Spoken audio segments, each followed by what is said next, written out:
Morning, good afternoon, good evening. This is the Central Asia-Caucasus Institute forum, and we are pleased to present today a very timely and even urgent topic. This has been a very, very busy 6 months and a complex 6 months for Kazakhstan. In January, as we all know, there was a really dramatic and unexpected crisis. It had many dimensions, and by the way, which you can read about in a paper published by the Central Asia-Caucasus Institute and authored by our director, Svante Cornell.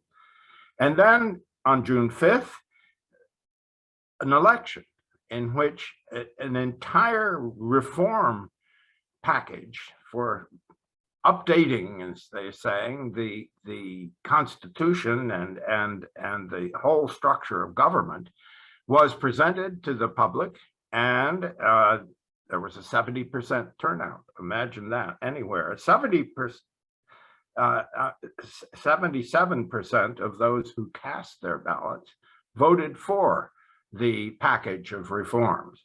Now, how many of them knew what was in the package? That's anywhere in any country, of course, the relevant question, but they did.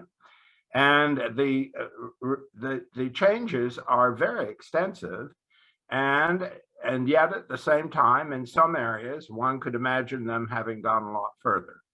So to evaluate not only the package of reforms that were passed and approved by the public in Kazakhstan on June 5th, but also the public response and the larger significance of this election and these developments from January to June, we have two really highly qualified experts. First of all, we'll hear from our director, Svante Cornell. He's joining us from office in Sweden. And then we're going to hear from Nargis Kassenova. And I have to tell you, Nargis is an old friend of the Central Asia-Caucasus Institute. And indeed her family is, because her father was our first fellow. And that's many, many years ago. Nargis is today at the KIMEP University in Almaty, where she actually started the Central Asia program. And she is associate professor there of international relations. And she's also director of the Central Asia program at the Davis Center at Harvard, where she is right at this moment. Svante Cornell's paper, I recommend to you, both his papers on these epochal events of the year 2022. They are available on our websites, two websites. One is silkroadstudies.org and the other is cacianalyst.org. They are also accompanied by a book which the Central Asia-Caucasus Institute has published on the relationship between Kazakhstan and the United States over 30 years. This is a book. It's not an essay. It's a well-researched study that turned up some very, very interesting dimensions of this important relationship. So with this background, let me turn to Dr. Svante Cornell and then to Nargis Kassenova. Thank you very much, Fred. I'm very happy to have this event today and to have Nargis joining us with a perspective, particularly having looked at these issues very closely including during the January events and also, of course, ever since.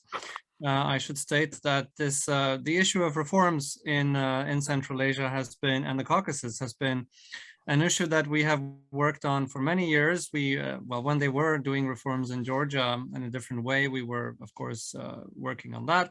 But particularly in the past 5 or 6 years, we've seen a growing effort of embracing gradual reform, particularly in the three largest countries of the Central Asia-Caucasus region, which is Uzbekistan, Kazakhstan, and Azerbaijan.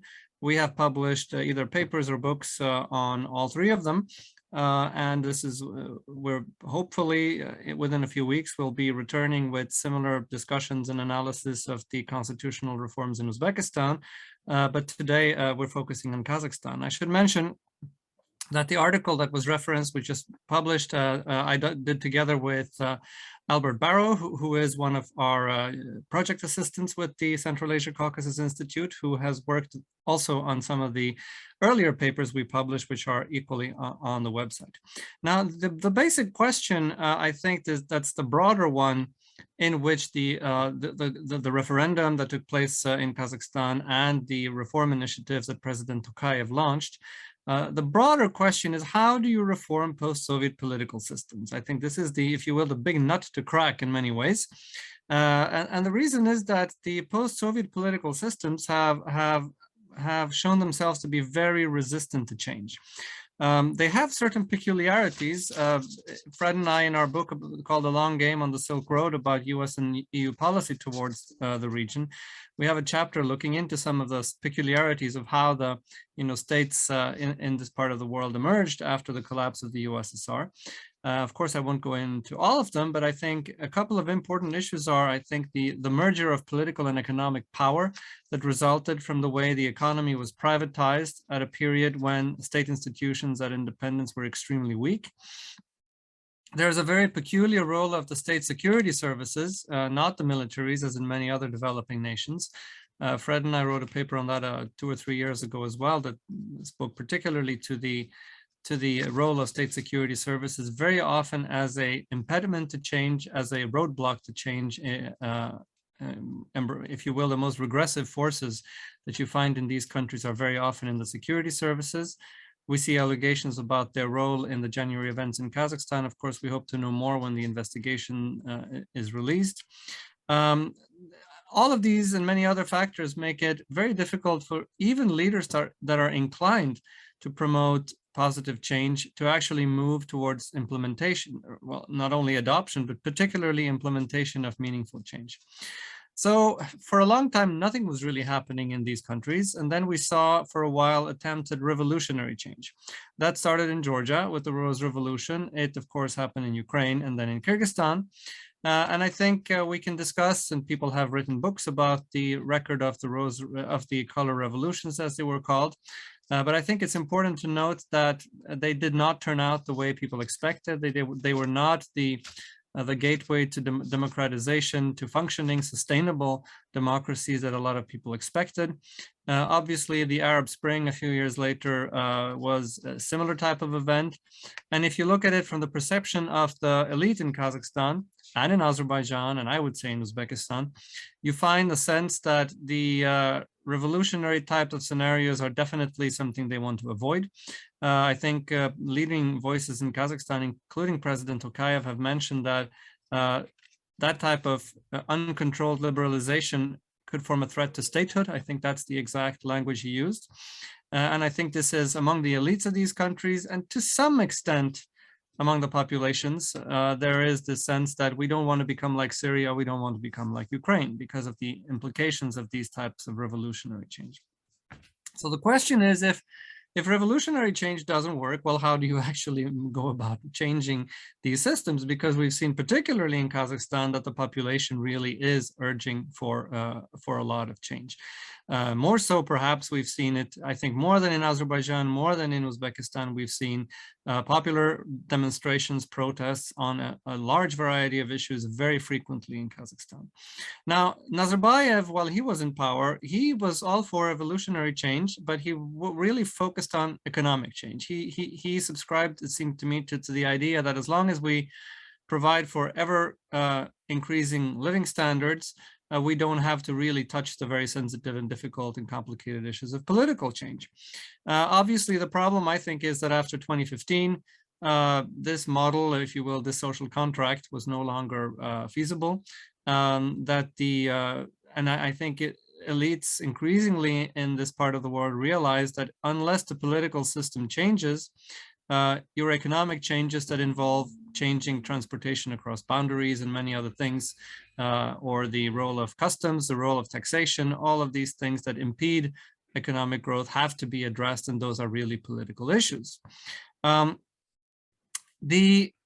In other words, that a new social contract was more or less needed in this part of the world.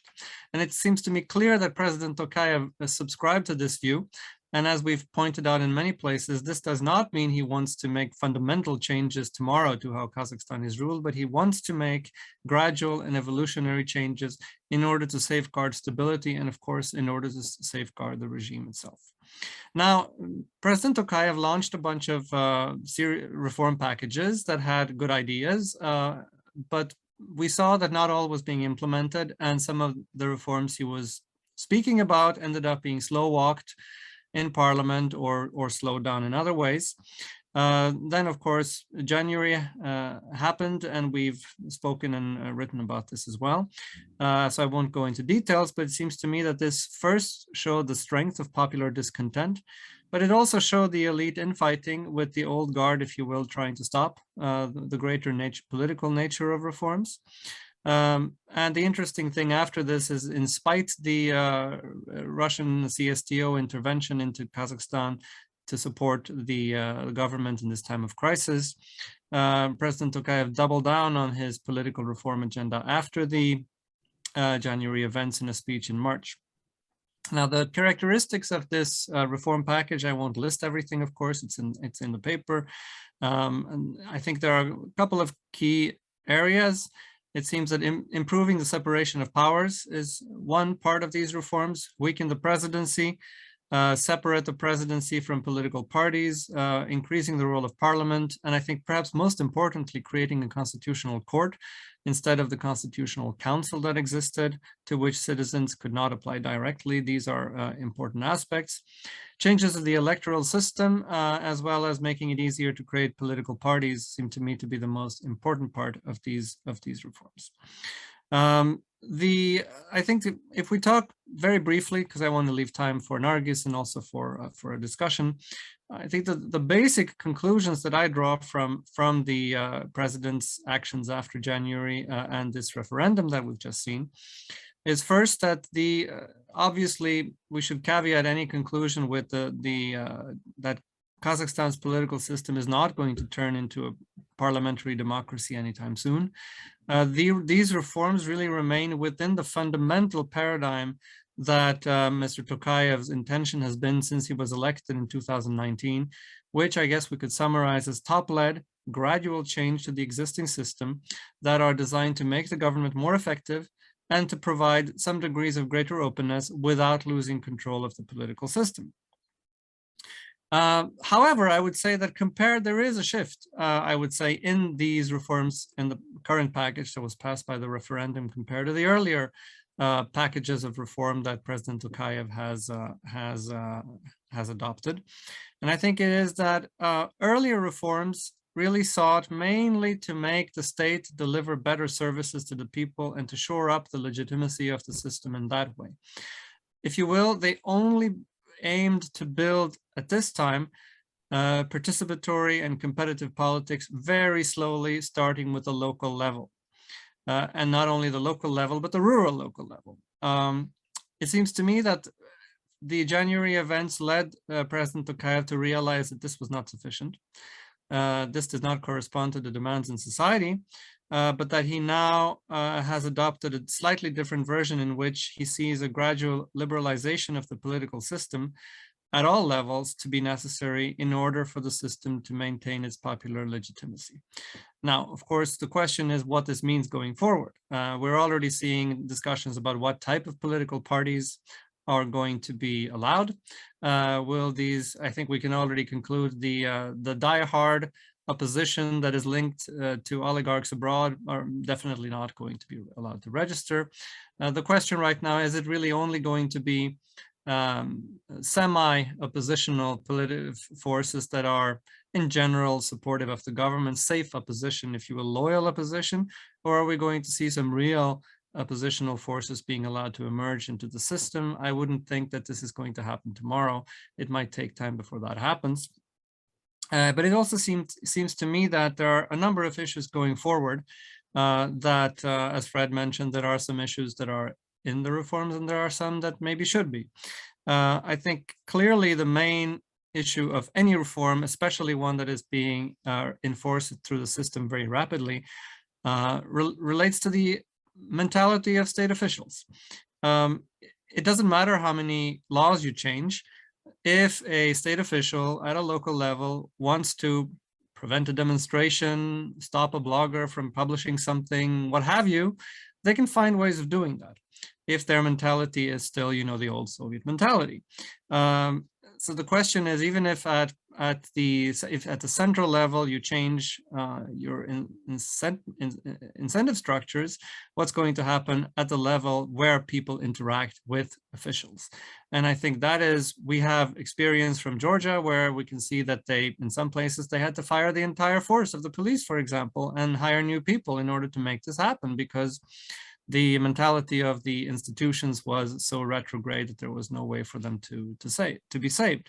I'm not saying that this is the case in Kazakhstan, but what we can say for sure is that the young, well-educated people from the Bolshak program and others, they're not at the local, most of them are not at the local level in some government bureaucracy in some municipality.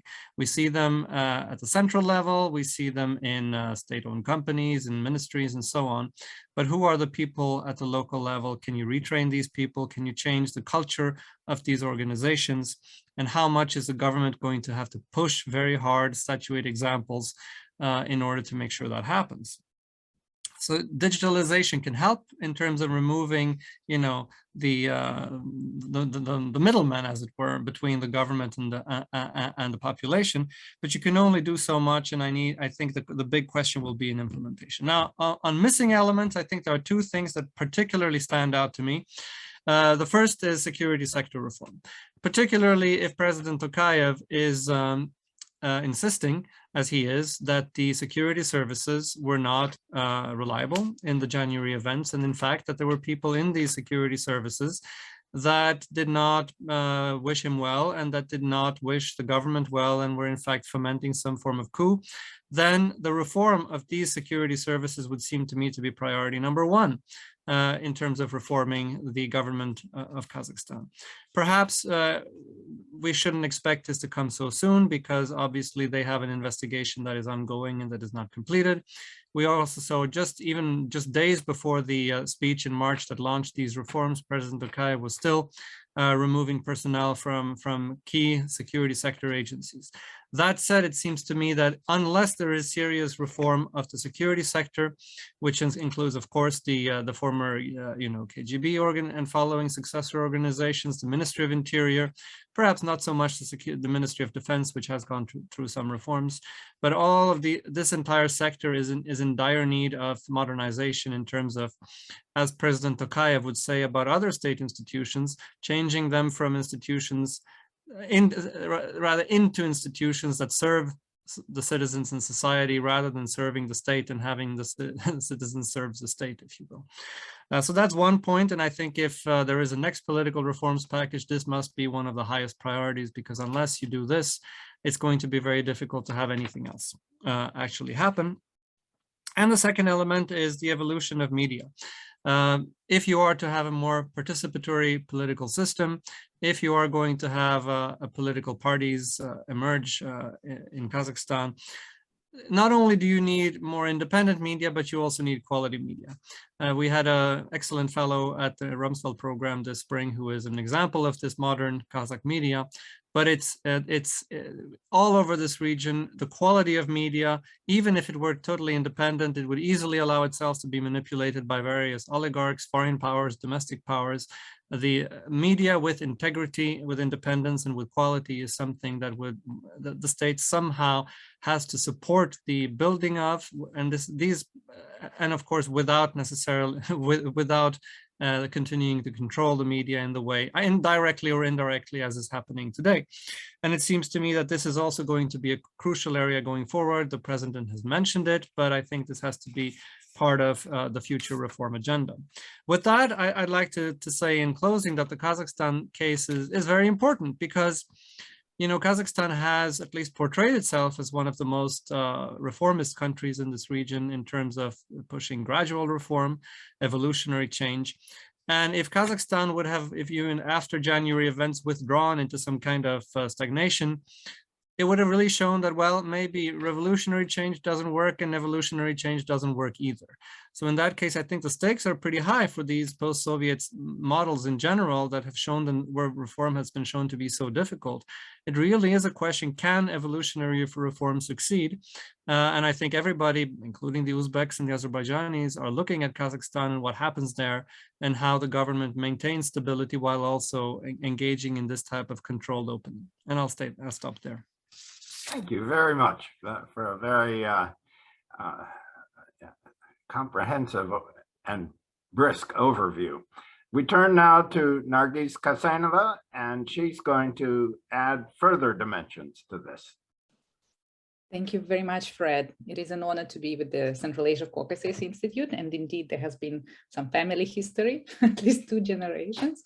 And I want to start by complimenting Svante and also your co-author Albert Barov for an excellent paper. I found it very well informed and insightful, and I was nodding while reading it. I was nodding quite a few places. So let me share some thoughts on the referendum and the meanings of the referendum and what it sort of promises to us. Okay, let me start. First, we know that the referendum was carried out with much haste. So the purpose was not to develop and adopt the best constitutional amendments, in consultation with the public, building up support, proper legitimacy, etc. It was a very quick fix, and well, it was responding to an urgent need. And as many pointed out, the purpose was to foster Tokayev's legitimacy as the leader of the country. As we know, he was appointed, he was the official successor. The presidential elections of 2019 were problematic. We remember the contestation of the results by independent observers. We remember the scandal with the alternative candidate Amirjan Kosanov. So he needed a formal yes from the public, and of course it was to endorse the Kazakhstan, the new Kazakhstan transformation that Tokayev announced. In the words of the Speaker of the Senate, Maulen Ashimbayev, the referendum vote was the political vote of strategic importance, when citizens would have to give a clear and laconic answer as are they for the renewal of Kazakhstan, for changes in the country, or for keeping things as they are. Overall, we saw the endorsement as Fred mentioned, so 68% of the population turned out. More than 77% of those who turned out voted in favor. But we didn't get as much clarity, I would say, as Ashimbayev hoped for. So personally, I don't remember such a wide range of perspectives in the camp of people who are pro-political reforms in the country. This division takes place around the issue of continuity and change. And we remember that continuity and change was the slogan of Tokayev's presidential campaign in 2019. So, well, on these 2 extremes of the spectrum, those who kind of think that the system looks the same. So it's the same super presidential system, the same people in power, but actually it's very different as a result of the January events. Yeah. On the opposite end, there are those who think that the system tries to look different. It is going through the motions, such as the referendum, but fundamentally it is the same. Okay. So, well, I would think that that many of those who didn't vote, 1.5 million Kazakhstanis who voted against, and around 100,000 who marked both answers in the ballot, they have this latter perspective. So it is an authoritarian system playing games, introducing cosmetic changes. In a way, they are on a firmer ground, and there is more clarity in their position, and there is more moral clarity with regard to the victims of January events, the crackdown, etc. And indeed, what we have is an authoritarian system. There is no genuine political opposition, and the genuine political opposition is the kind of the embryonic genuine political opposition, like the Democratic Party, or is suppressed. There are no drastic democratization, liberalization reforms inside. So we can call this group skeptics, and well, I think it's important to note that we saw the lowest turnouts in the two major cities, 33% in Almaty and 57% in Nur-Sultan. Then among those who voted in favor, there are people on the other side of the spectrum, those who fully endorse Tokayev and believe in Kazakhstan, and we can let's call them enthusiasts. And there are those who are somewhere in between, who believe that that big changes are underway. They give Tokayev and his team the benefit of a doubt. They appreciate the intentions, and they recognize the lack of better alternatives and actually the presence of much worse alternatives. So we can call them cautious optimists. And I'm personally somewhere in that part of the spectrum, since I think that in January, the Nazarbayev system imploded. And I think removing him and his family members and closest associates from the core of the system is a big deal. I think stripping them of economic financial assets is a big deal. And that's an area definitely to watch, whether what is going to happen to the assets, whether they will just change hands or there will be some genuine redistribution, more equitable redistribution in the country, right? And that's that the answer to this question would give us the answer to the question that Svante, you posed, the central one, how the post-Soviet regimes can transform. So anyhow, there was this implosion of the system, and I think that that as a result, rearrangement, reconstitution of our polity is a necessity, not an option. So very differently, very importantly and differently from the pre-January past, I think politics as public engagement is back, and people do pay attention to what the government is saying, to what the government is doing. Every address, every big decision is discussed and assessed, and a referendum was definitely was a test in this regard, and actually a test in both directions. So I think the government was also testing the public, right? So I think there is a genuine opening, and it seems to me that being kind of fully skeptical and disengaged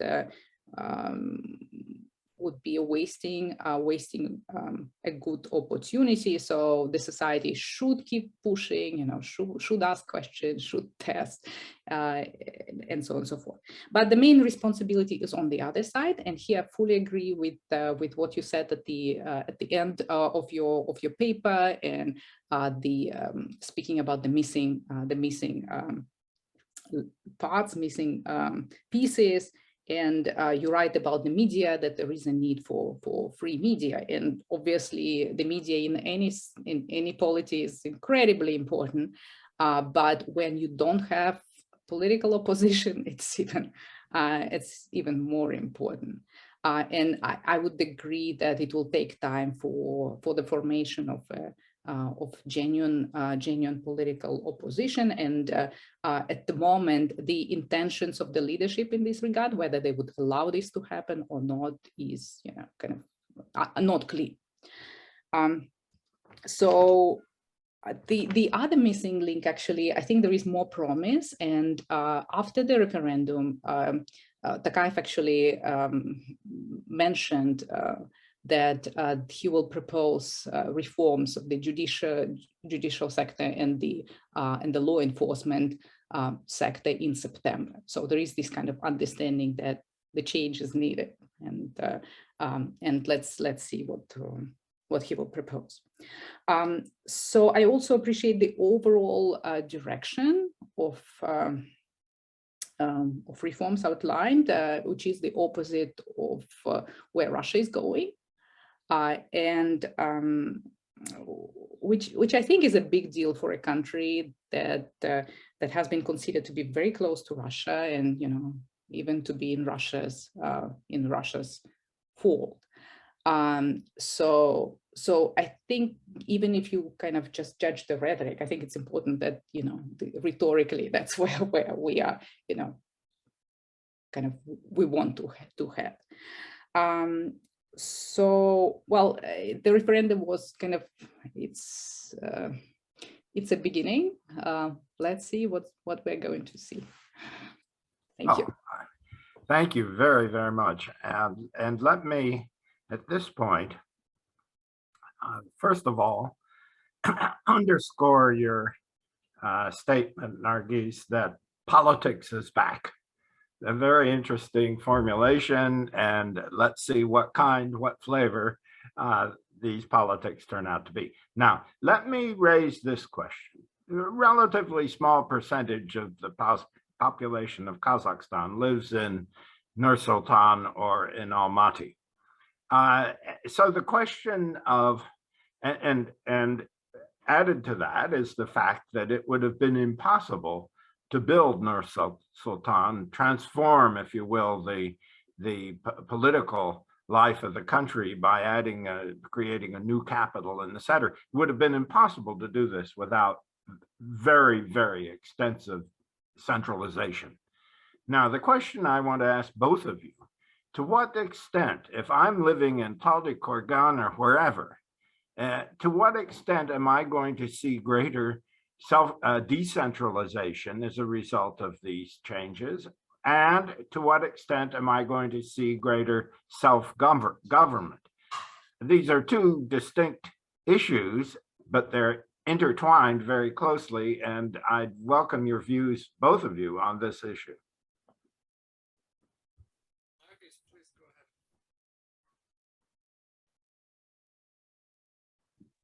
Svante, you unmuted, or do you want me to start?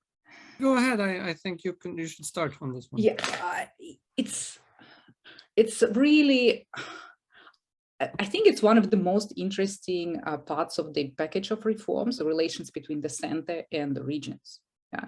And as we know, that the kind of the one amendment was to change the administrative composition of the country, and now we have 3 new oblasts in Kazakhstan, which is addressing the kind of these long-term grievances, of people living in these regions. So some justice is done to them, and I think there is much more attention to what is happening in other parts of the country, in the regions, in Tokayev's team, in Tokayev's administration, which I think is good, because it was we had a super centralized political system, but we also had a super centralized system in terms of distribution of resources, distribution of attention. It's just like Nur-Sultan was sucking everything from the rest of the country, which people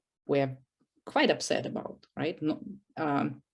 Throughout the country. So they are kind of trying to fix this. In the package of reforms proposed, Tokayev talks about the budget, the budget redistribution, which is a very, very important also reform, so that the regions will have actually money. You cannot have self-governance without having the money, right?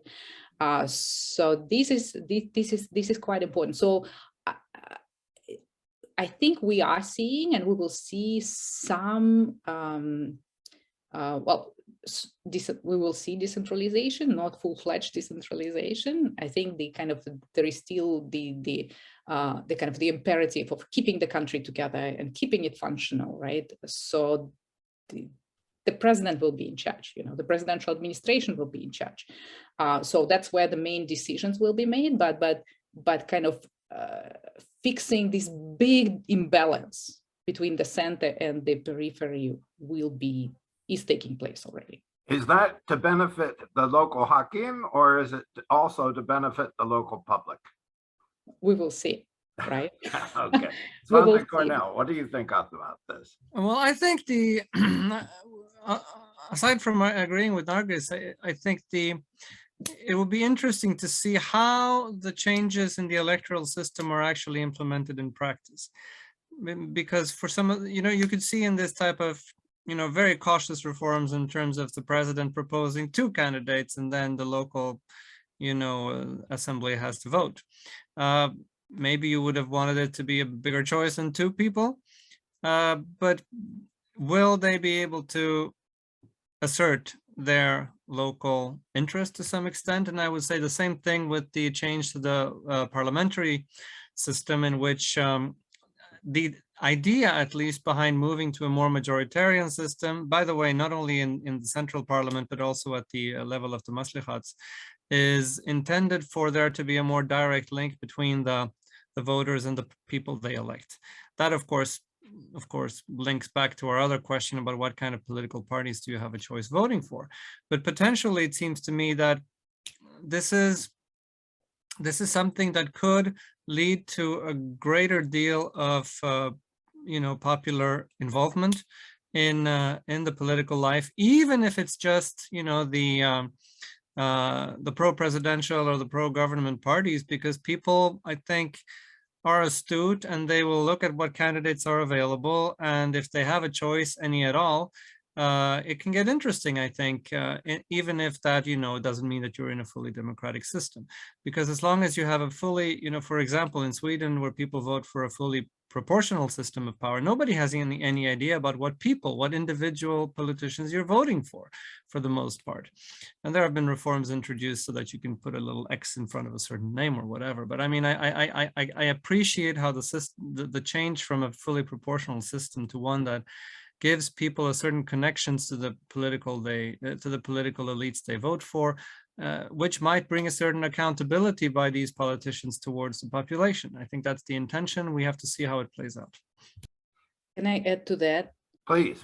Yeah, there are local hakims and there are local hakims. So now we will have this 2-tier system, right? Yeah. With the kind of upper level hakims will be appointed by the president and proposed by the president, and then he will give alternative candidates. So there's still a very good amount of control, actually full control over who these people will be. And then there is a lower level for kind of very local level where they will be elected.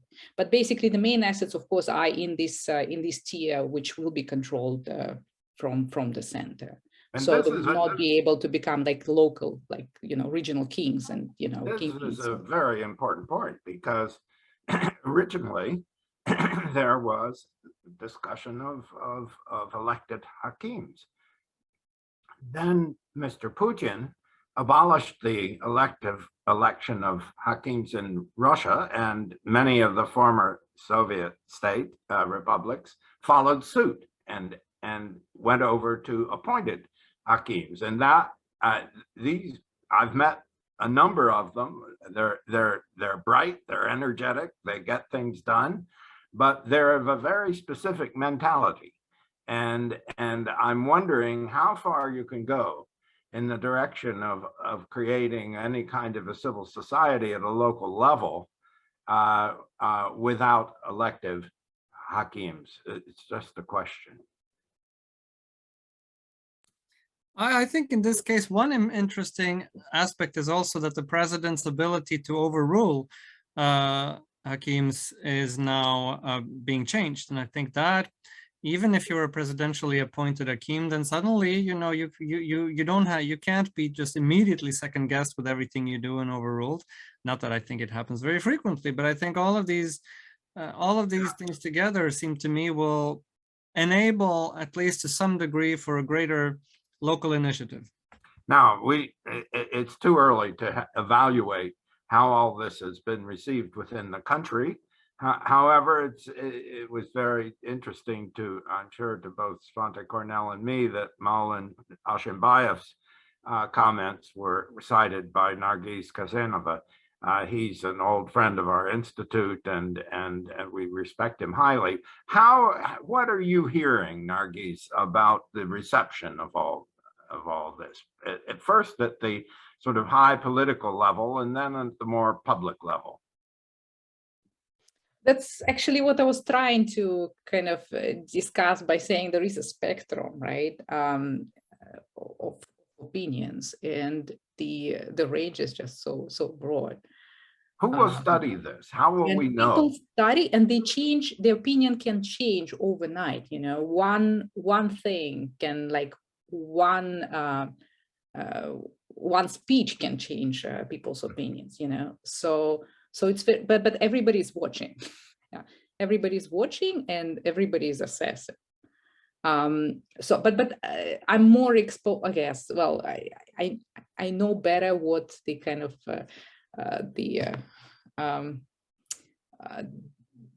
the kind of intelligence of Almaty things, right? Because that's more my milieu.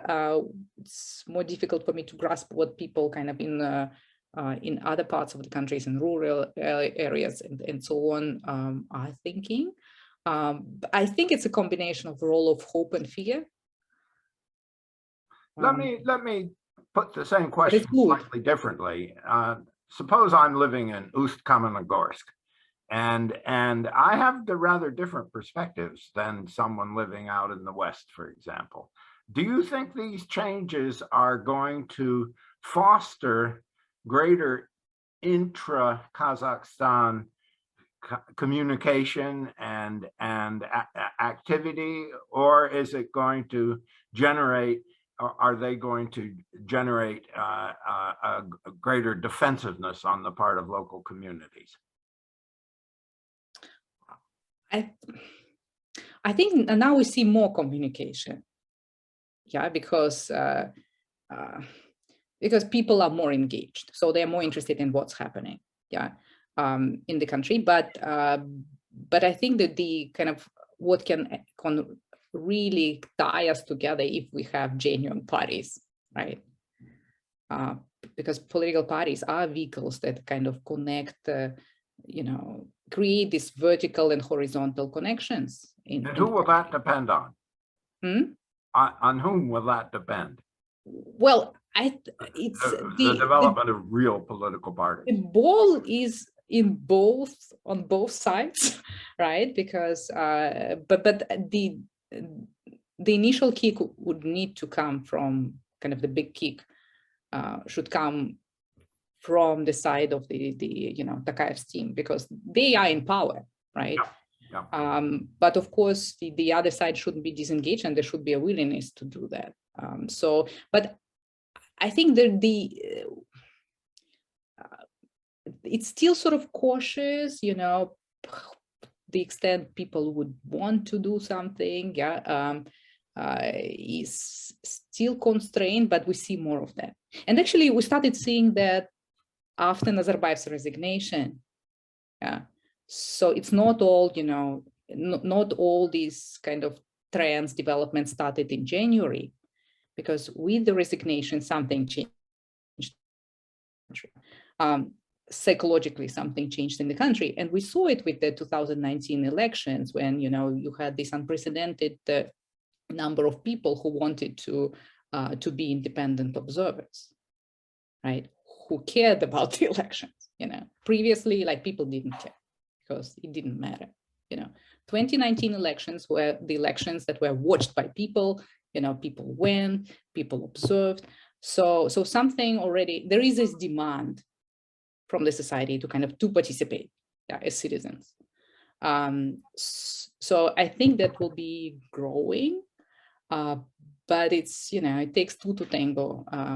But the government is in the lead, because they are the ones who can create the setting. Well, maybe it takes more than two to tango, because Kazakhstan exists in a very complicated geopolitical environment, especially today. And I'm wondering if either of you have taken note of how this process from January to June 5th, how this has been received by your neighbors, beginning with your big neighbor to the north. Shall I start? Please, or Svante. Okay. So, well, okay, actually, that's the part of the paper where I had more questions, Svante, like with Russia and China being against democratization, liberalization in Kazakhstan.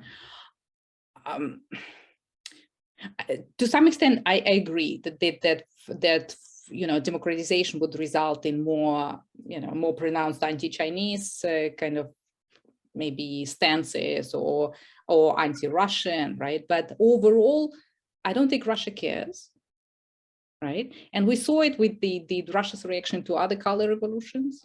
As long as you comply with Russia's interests, they're okay with it. And I think with China, it's more important. It's not so much, what political arrangement you have, but it's much more important whether you are, supportive or not, in compliance or not with the Chinese interests, in the country.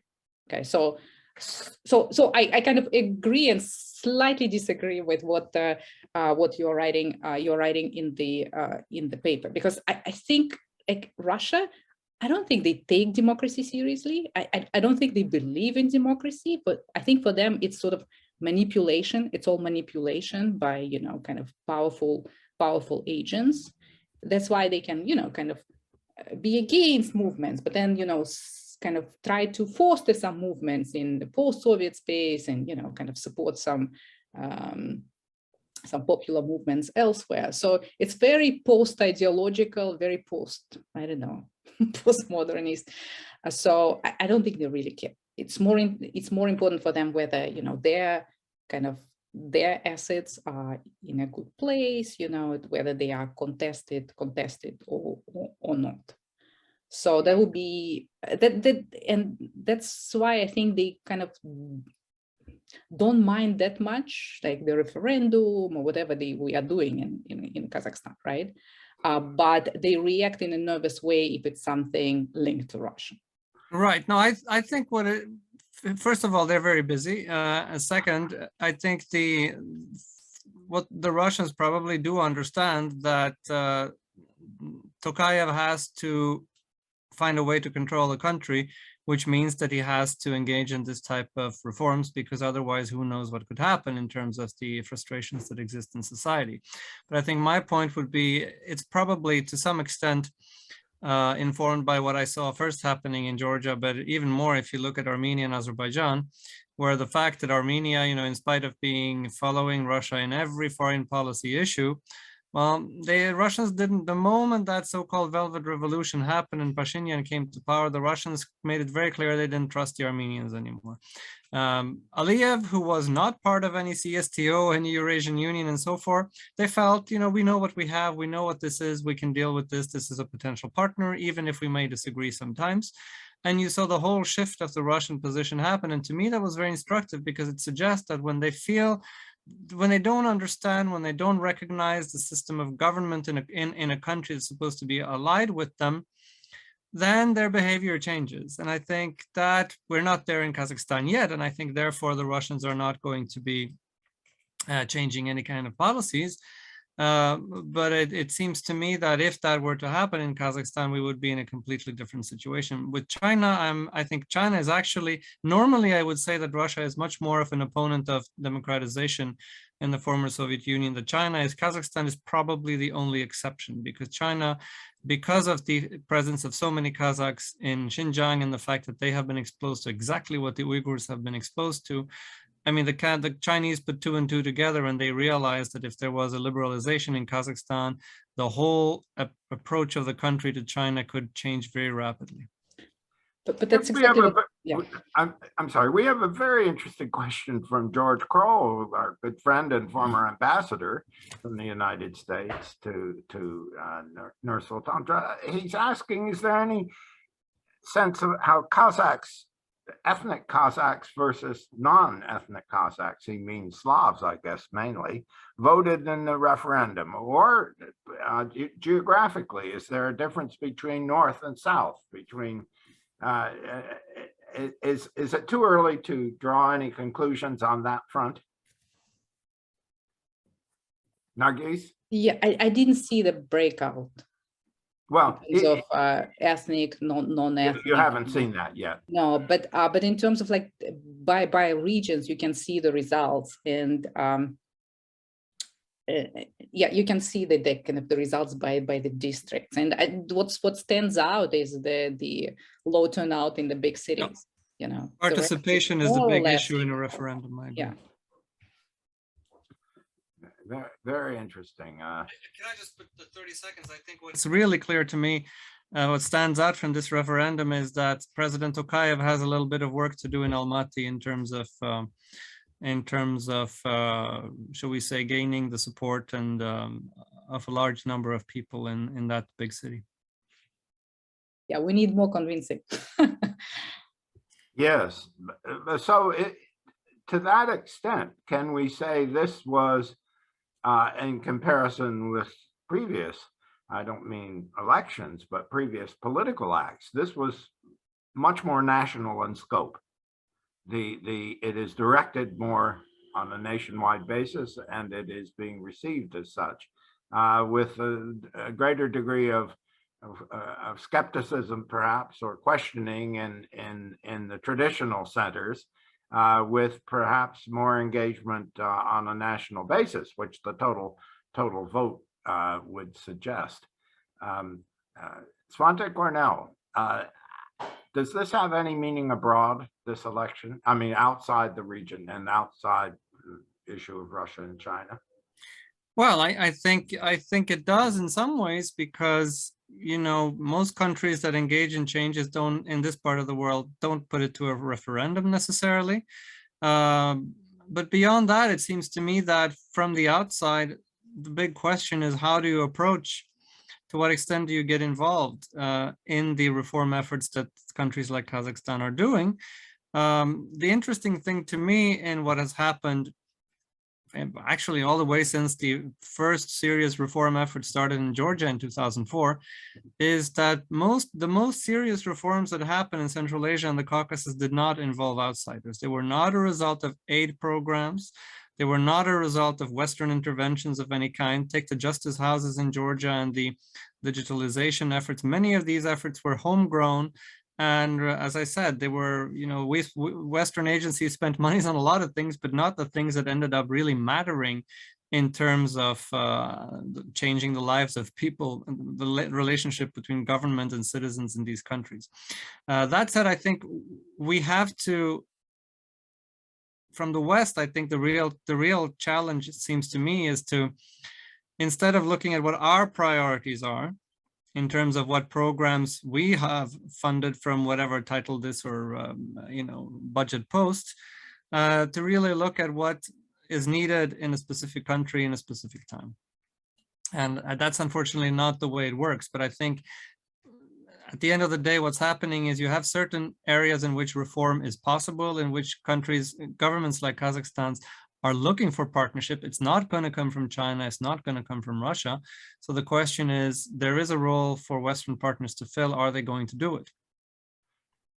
And this will depend in part on the broader character of the economic relationship. And I want to ask both of you, maybe in closing, do you think this election and its impact within Kazakhstan is going to help retard or be indifferent with respect to the economy.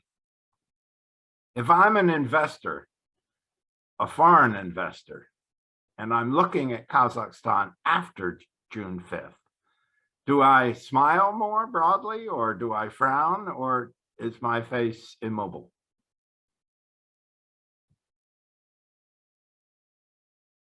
Nargis? Yeah, okay. So, well, first, let me slightly disagree with Svante again. I don't think that the foreign assistance and the programs were in vain. And the examples you were given, you know, you see, you can see a trace of this assistance rendered to Kazakhstan, to other Central Asian states, like digitalization. You know, there were programs that actually helped the country go in this direction, choose this as a priority, and, you know, kind of shape the approach. And I think I would also emphasize the international setting, how important it is for countries, you know, like Kazakhstan. Yeah. What are the norms, right? Which club do you want to belong to, right? That sort of shapes your approach, and the kind of the direction that we are heading in, you know, it is incentivized by the international setting, you know, and investments is part of it. You want quality investments, right, in the country, and that's why you choose certain set of norms and standards, right? You kind of aspire to. And if I were an investor, I would smile a little bit after, you know, after this referendum, because it wasn't like a full-fledged endorsement, but it was an endorsement by the society, and it strengthened the position of Tokayev and his team. If the referendum didn't work out, or the turnout was like, yeah, slightly above 50%, that would have been a failure and quite worrying for investors where the country is heading. But we'll need to see. I think the central now we're dealing with these existential issues in the country, and investments that's very important, but that will be, it can a little bit wait. We need to really sort out the house, and what you're writing in terms of state-society relations, that's so important. That's the core issue. Because I think previously we focused too much on indices and investments and, you know, kind of this attractiveness. It needs to be attractive for the people who live in the country, first and foremost, I think. I'd say that, to me, it's more of a back on track type of situation, because looking at how much Kazakhstan was dependent on foreign investment, how its economy is different from most of the region, the January 6th events could have been a very serious event that would have, if, let's say, there had been a political tightening, a stagnation, or something like that, that could have had very negative effects on the country's economy and on the foreign investors. It seems to me that this is a signal from the government that not only is the country back on track, but that President Tokayev not only understands, but is ready to push forward. Maybe not at the pace that everybody would like to, but I think it gives a certain reassurance that Kazakhstan is back on track. And as Nargis pointed out, he is making serious efforts to get the buy-in from the population, and to some extent it's working. The question is how much time he has, because, you know, this is a difficult situation geopolitically. That doesn't help the economy. What's happening in Western economies is not necessarily helpful either. You look at Turkey has over 70% inflation and so forth. So, I mean, he bought himself some time, if you will, but it seems to me that we're going to, this negotiation between state and society is going to be much more intense than it was in the past. And we're going to have to follow that. I would offer a more optimistic perspective on this vote and on the contents of it, and that is that it beyond question, has engaged more people on a broader, geographically broader basis than have previous efforts along these lines too.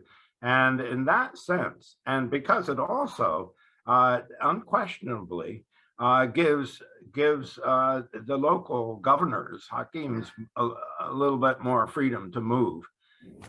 So you have both the public and the hakims on a local basis empowered to a degree that they weren't before. This is something very conducive to an investment-friendly environment. So I on the economic front, I'd give them high marks for this. Of course, overall, if I may say, this strikes me as a very impressive initiative. It's impressive both in what it does do and in its caution. It is step by step, and I respect that. I think all outsiders have to respect the evaluation of the Kazakh government of their own risk factors. But here it is, and I think evidence is that we're moving forward in Kazakhstan. The only question is how effectively and when will the government resolve the remaining open questions dating back to the January events. That has to be done too to completely clear the boards, but that's a subject for another time.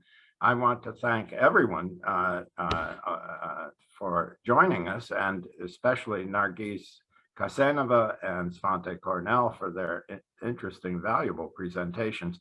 I want in closing to invite everyone, if you're in Washington or if you're not in Washington, you can connect by Zoom to the KIMEP Forum, CAMCA. That is Central Asia, Mongolia, Caucasus, and Afghanistan. Those are the countries from which the Central Asia-Caucasus Institute has drawn now for well over a decade its Rumsfeld Fellows. A joint program with the Rumsfeld Foundation. Now, these earlier Rumsfeld Fellows have now arrived in very senior positions in their respective governments all over the region. They are a real brain trust, and they have been assembling annually for quite a few years now. They've met everywhere from Ulaanbaatar to Tbilisi, and this year they're in fact, on June 15 and 16, they're meeting in Washington, and people are flying in from all over the KIMEP region. It will be taking place at the Park Hyatt Hotel, and you can go to either our websites, the CACIanalyst.org or silkroadstudies.org, or you can go to KIMEP website, CAMCA, and sign up, watch it, and join us. Thank you very much.